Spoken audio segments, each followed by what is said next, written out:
And lastly, the fire will release the seeds out of the redwood cones.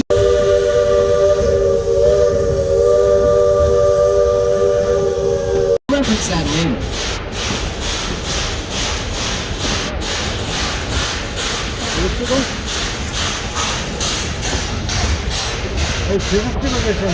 Seems you get off track around here.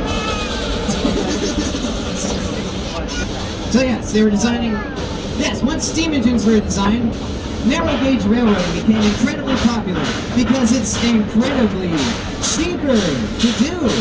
With narrower train tracks, you don't have to clear as much land to put your railroad down. It makes it much easier to build.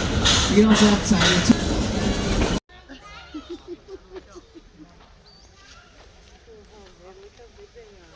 All right, you want to go? Let's go down. Let's go.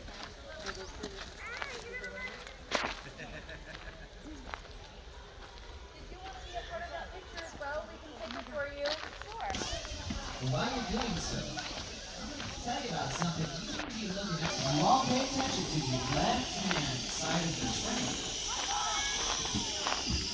You will all be presented with this last car of this train is going to stop here.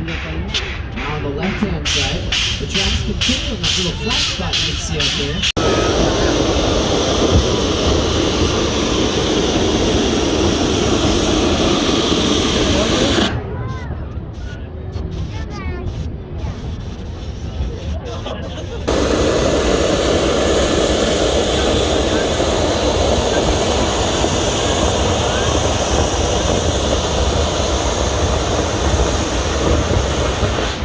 Ladies and gentlemen, the cleanest.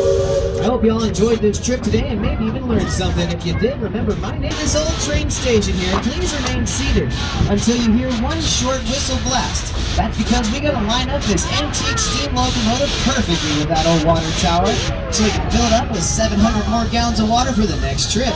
So we might move back and forth a couple of times. So please remain seated.